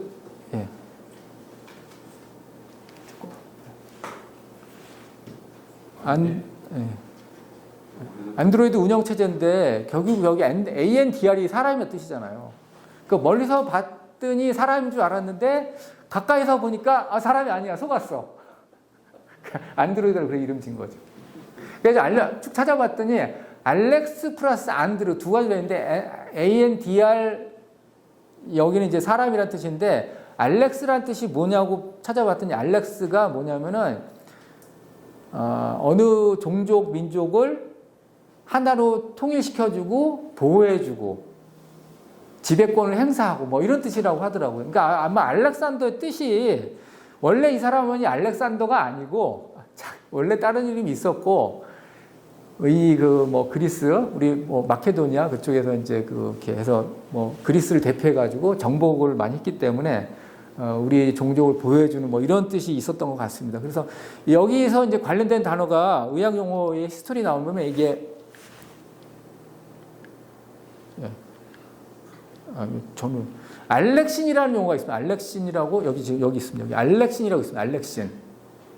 이 알렉신이라는 게 의학의 어떤 그 발달 히스토리상에 되게 중요한 용어인데 의사들 물어보면은 분명히 배우긴 배웠을 거예요 아마 이제 요 면역학 가르치면서 분명히 교수님 언급했는데 이 학생들 입장에서는 문제 나오는 거 다른 것도 이렇게 너무 많잖아요. 그 뭐 역사 그거 신경 쓸 여가 없잖아요. 그냥 한 번 듣고 흘려버렸을 겁니다. 근데 개념상 되게 중요한데 이 알렉신이라는 게 현재 면역학에서 얘기하는 보체계 컴플리먼트 시스템이라는 이름이 붙여지기 전에 초기에 붙여진 이름이었다고 하더라고요. 이 알렉신이라는 게. 알렉신의 뜻은 뭐냐면은 이 당시 1800년대 후반에 이 독일, 프랑스 쪽에서 이제 연구를 하면서 그 당시 이제 독일, 프랑스가 제일 그 미생물학, 그 생물학의 가장 그 세계 최고 레벨이었기 때문에 연구를 하면서 그 피에서 보니까 혈구 성분이 있고 혈장 성분이 있고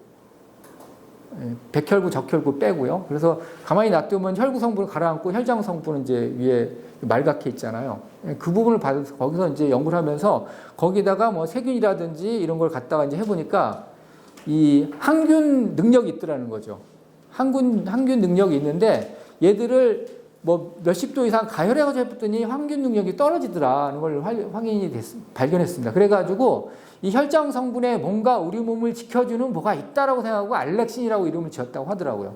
근데 지어놓고 보다 보니까 그 외에 뭐 다른 성분도 많이 뭐 면역 글로불린 성분도 이거 복잡하게 나누다 보니까 그 중에 다른 거 다 이름 다 빠지고 나머지 거를 이제 지칭하게 됐는데 그거를 나중에 알고 봤더니 더 적절한 용어를 컴플리먼트 시스템이라고 해가지고 이름을 지었다고 하더라고요.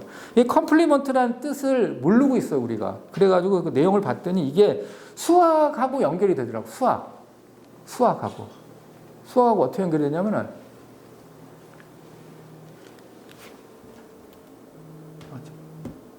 제가 원인이었네. 죄송합니다. 봤더니 이게 예전에 수학 그 중학교 1학년 때인가 배웠던데 A에다가 이 머리 뒷공문에다가 C라고 적었었거든요. 그래가지고 요거를 여집합이라고 배웠던 것 같아요. 여집합인데 C가 뭔지 몰랐죠. 그러니까 여집합 개념은 뭐냐면 집합 A가 있고 전체 집합 U가 있는데 이 전체 집합에서 A를 뺀 거 나머지가 이제 여집합이더라고요. 그거를 기호로 해서 컴플리먼트라고 하고 이 기호로는 A라는 거에다가 위에다가 C를 한 게 이 부분입니다.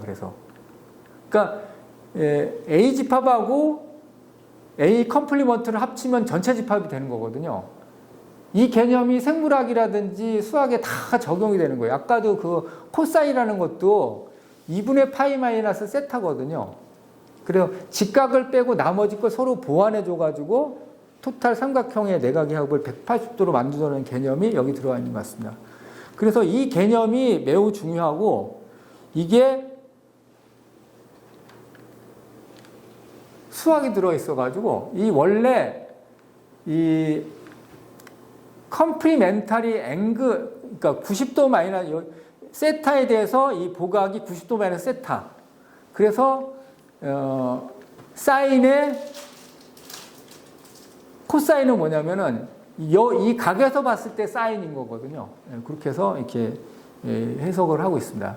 사인을 알게 되면 코사인을 알게 돼. 그래서 사인 60도는 코사인 30도가 된다. 뭐 그런 거가 되는 것 같습니다. 이렇게 해서 이렇게 되고 이게 이제 의학 쪽에 와서는 이 컴플리먼트 시스템이라는 거는 이 뭐 여러 가지 복잡한 작용하거든요. 뭐 혈청 단백질, 단백질이고 이게 선천 면역하고 적응 면역에 다 작용되고 이게 세균을 이제 용해시키거나 옵소진화라고 그래가지고 안 좋은 어떤 단백질이라든지 세포라든지 이게 오면은 거기다가 이게 딱 우리 저 면역 체계 세포들이 가서 잡아먹기 쉽게 마치 그 맛있게 드시게 거기에 조미료를 칠하는 것 같다고 이렇게 표현하시더라고요. 이렇게 돼 있고 이게 이제 여러 가지 캐스케이드 리액션 이게 쉽게 얘기하면 이 컴플리먼트 시스템이라는 거는 마치 제가 봤을 때는 눈에 보이는 어떤 큰 어떤 세포성 면역 이런 거 말고 체계에서 일어나는 이런 성분들인데 이게 마치 그 동원 예비군처럼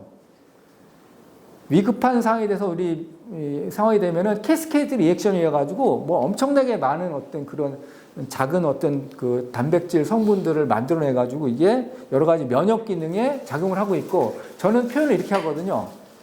다른 그런 모든 계통이 마치 철근하고 콘크리트라면 그 나머지 철근하고 콘크리트하고 있다 해가지고 이 건물이 제대로 서 있는 게 아니잖아요. 거기에 시멘트하고 모래가 들어가야 되잖아요. 나머지 모든 시멘트 성분처럼 채워주는 거. 근데 실제로는 그게 없으면 안 되는 거예요. 면역 체계가. 모든 그런 거에 다 작용을 하기 때문에. 그래서 거기에 가장 적당한 용어로 해가지고 보체계는 컴플리멘트 시스템이라고 그 학자들이 이름을 지은 것 같습니다.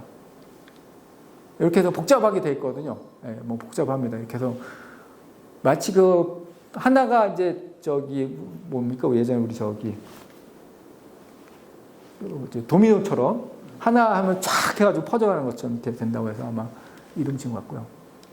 요게 이제 그 우리 DNA 쪽에서는 여기도 보면니까 컴플리멘터리 베이스 페어링이라고 했잖아요. 그래서 AT, GC 이건 DNA에서 이렇게 되는 건데 이렇게 해서 한쪽 가닥이 결정되면 나머지 거에 있는 염기는 자동으로 결정되는 거죠. 그리고 요 두 가지가 AT, GC가 같이 돼야지 완벽한 DNA가 만들어내 가지고 한쪽이 결정되고 나머지 거를 컴플리먼트 베이스라고 하는 거 이렇게 연결해요. 그래서 컴플리먼트가 여기 곳곳에 그 용어 개념이 다 들어가 있습니다. 이 얘기를 했더니 안 사람이 갑자기 얘기를 하더라고요. 컴플리먼트 영어 구문 현장 저 문장 형식에도 나오는데 그래서 그런가? 찾아보면 이렇게 됐더라고요.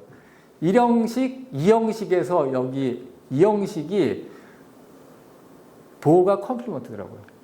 I am, you are, he is 해서 물론 이거로도 1형식으로 되지만 여기에 이제 명사라든지 형용사 가면서 완벽한 문장이 이루어지잖아요. 컴플리먼트 이렇게 해서 연결이 돼 있고 더 나아가서는 이게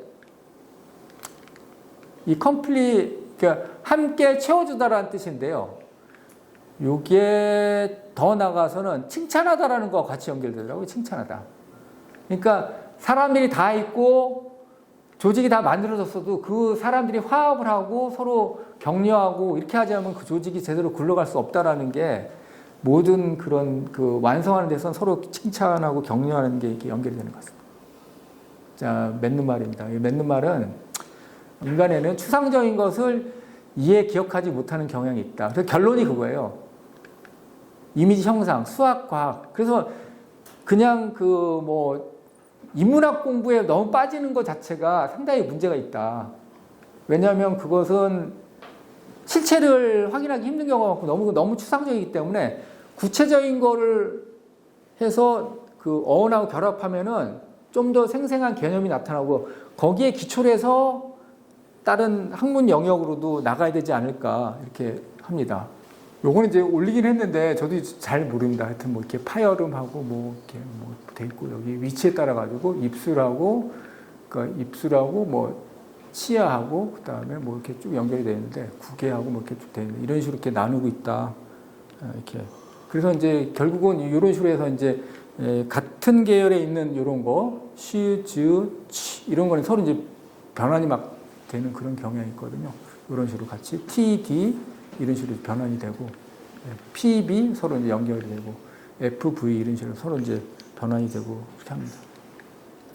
요거는 이제 영어에 영향을 준 외국 이렇게 돼 있는데 여기서 이제 아까도 말씀드렸지만 영어의 기초는 그 AD 5세기, 6세기쯤 해가지고 이제 북부, 서부, 독일에 사는 현재 덴마크, 그 다음에 이제 서부 쪽에 있는 그 독일 사람들이 이주를 해가지고 그 사람들이 아예 거기 눌러 앉아가지고 켈트족을 이제 밀어내 버렸어요. 켈트족을 이제 웨일즈 쪽하고 아일랜드하고 뭐 일부 스코틀랜드 쪽을 밀어내고 이 사람들이 그 서부 독일어가 이제 영어가 돼버린 거죠. 거기 이제 인원들을 다 해왔기 때문에. 그래서 이제 기초가 되는 이제 독일 기원한 단어가 약 26% 정도 되고요.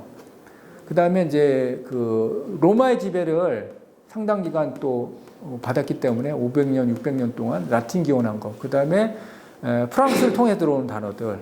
예, 예. 그 다음에 기타. 근데 그리스어는 이제 6%밖에 안 되거든요.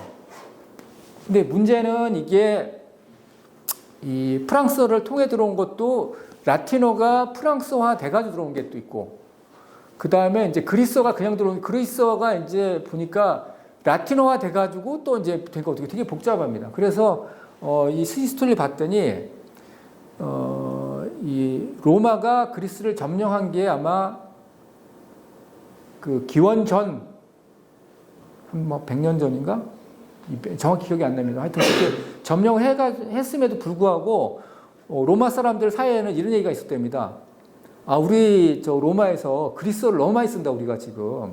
우리가 우리 군사적이라든지 행정적으로는 그리스 우리를 복속을 했지만 문화적으로 오히려 그리스에게 점령당하는 거 아니냐. 아마 그 많은 과학기술자들이 아마 이동을 한 것 같아요. 그 로마 쪽으로 이동해가지고 그 다음에 이제 그 언어 문화적으로는 많이 이제 영향을 엄청나게 줬고요.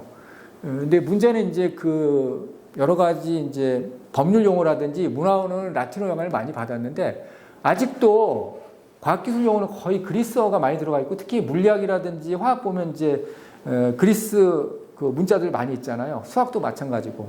그래서 결국 라틴어하고 그리스어 쪽으로 해서 같이 좀 공부를 해야 되는데 과학기술 쪽은 그리스 쪽으로 또 많이 좀 공부를 해야 된다. 이런 말씀 드리겠습니다. 그래서 이제 쉽게 얘기하면 이렇죠. 5살 이전에 배우는 그런 그 어린애들 경우는 이 베이직 버큐러라는 게르만어 영어에 유래한 단어들이 되게 많고요. 뭐 기본적인 단어들이죠. 동사들 이런 거. 거기에 비해서 애들이 이제 초등학교 들어가면서 배우는 건 라틴어들이 많고요. 근데 애들이 이제 초등학교 5, 6학년부터 중학교, 고등학교 가면 거의 또 그리스 열애들이 많이 있습니다. 한 가지 뭐 예를 들면은 아드레날린하고 에피네프린이라는 용어가 있는데 두 가지가 실제로는 그 부신 피질에서 나오는 우리 그 저기 호르몬이잖아요. 두 가지 원래 어원이 같은 거거든요. 그래서 이제 에피네프린은 좀 더 마이크로스코픽한 과학적인 의미가 더 들어가 있고요. 그래서 아드레날린은 뭐 영국 쪽에서 쓰고 에피네프린은 미국 쪽에서 썼는데 서로 이제 양보를 안 한 거죠. 근데 기원을 따지다 보면 에피네프린이 더 정확한 명칭이라는 설이 있습니다. 그래서 이런 식으로 이렇게 돼 있고요. 요거는 다시 이제 정상훈 교수님, 의학 용어가 따로 있는 게 아니고 생물학 용어고 생물학 용어 이전엔 영어일 수밖에 없다라는 거. 요건 아까 말씀드렸던 거. 생명과학 언어를 바꿔도 마찬가지다. 결국은 영어 언어이라는 얘기가 되겠습니다. 이 조나모 씨라고 있는데 이분이 이제 그 학생들 뭐 진로 지도 및 강의 많이 하고 있는데 이 사람이 서울대 생들을 해가지고 이제 공부법을 분석했는데 이분 얘기하는 건 수학 용어의 한자 뜻까지 생각하면서 이해하고 그래프 공식 용어까지 암기하는 그런 성향을 보인다라고 합니다. 제가 그 예전에 있을 때 그 부산대학교 병원장님한테 그런 얘기를 했었거든요.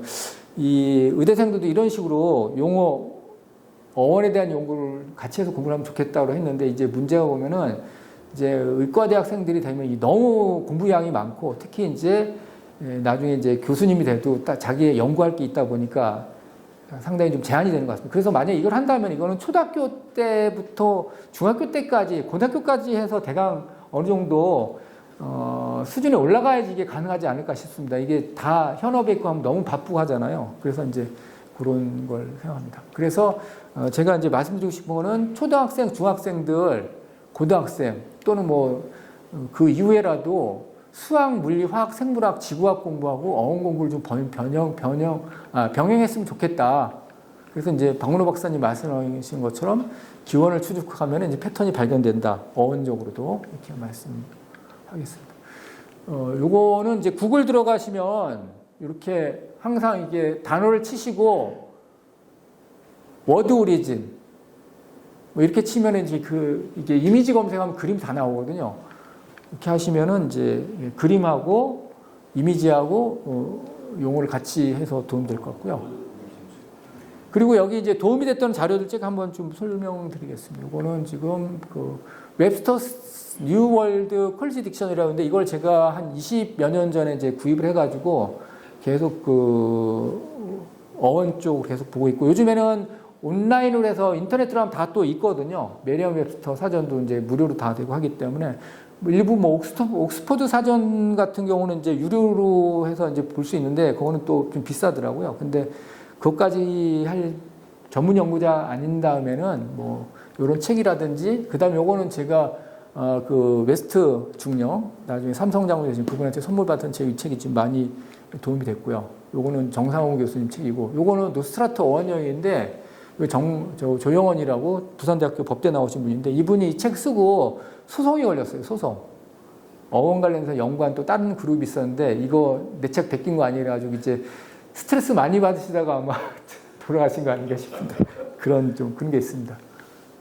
네, 요거는 어플을 깔 수 있어요. 어플을 에티모 온라인 하면 이렇게 여기 어플을 깔 수 있거든요. 하셔가지고 여기다가 딱 치면은 다 이런 식으로 나옵니다. 그러면은 여러 가지 연관관계를 많이 공부할 수 있고요. 그리고 아메리칸 헤리티지 딕셔너리인데 이것도 인터넷 들어가지고 여기 보시면 도움이 되고요. 네, 그래서 이제 핵심을 다시 한번 리뷰를 해드리면은 맨 처음에 제가 말씀드렸던 게 네 사람을 얘기했습니다. 네 사람. 맨 처음 얘기했던 게 정상훈 교수님, 두 번째가 백태경 교수님, 을지대학교 의과대학 그분이 이제 해리슨과 세실 책이 30년 전, 50년 전 계속 책 두께는 똑같다. 그러면 유래라든지 뭐 어원이랑 다 생략을 해버리다 보니까 학생들이 어렵고요. 또 아까 조승현 씨 인문학이라든지 뭐 어원 관련 공부를 하든지 항상 그 역사 공부 플러스해서 결국 어원은 언어에 대한 또 역사잖아요. 항상 역사 공부하고 병행을 해야겠다. 그리고 아까도 했던 깨봉수학에서도 수학마저도 그 이미지하고 어원하고 같이 공부하는 게 좋겠다고 했고 그 본론에 들어가서는 이제 머리의 길만 얘기했잖아요. 예전에는 되게 주묵구구식 또는 증거되면은 명확하게 되는 게 상당히 드물겠습니다. 요즘에는 유전학하고 결합해가지고 좀 더 엄밀하게 저는 그 바벨탑 프로젝트에서 그렇게 그 랭귀지 트리를 작성했다는 거 한국어도 무슨 부여 신라어까지 다 해가지고 했다는 게 저는 와 이거는 아마 한 40년 50년 전 연구하고 지금은 완전히 차원이 다른 것 같아요. 그렇게 이제 돼 있고 맨 처음에 이제 본론 들어가서는 제가 머리 결만 얘기하면서 그 얘기 드렸고 그 우리 학생들이 많이 너무 힘든 게 용어가 너무 혼재돼 있고 그리고 그 많은 수의 용어가 우리가 라틴어라든지 그리스 배운 것도 아니고 그 다음에 한자에 대해서 지금 연배가 70 넘어가시는 분들은 한자에 대한 기본 소양이 있으시잖아요. 근데 요즘 애들은 한자도 깡그리 모르거든요.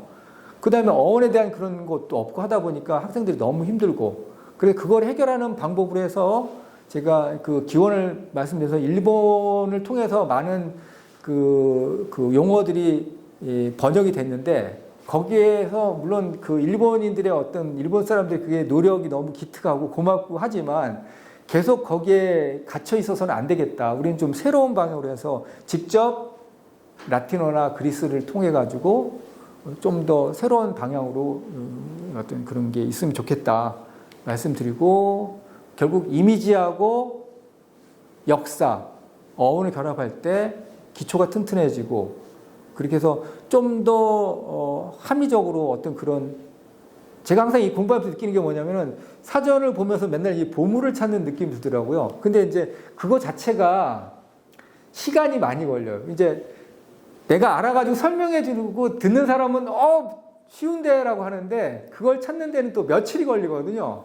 그래서 좀 아쉬운 면이 있어서 여러분들도 항상 어원사전을 이렇게 펼쳐보시고 하면서 좋은 게 발견되면 서로 공유하시고 하면은 좀 더 대한민국의 어떤 그런 과학이라든지 또는 뭐 철학이라든지 이런 사회가 좀 더 발전하는데 좀 도움되지 않을까 싶어서 이 정도에서 마치도록 하겠습니다. 감사합니다.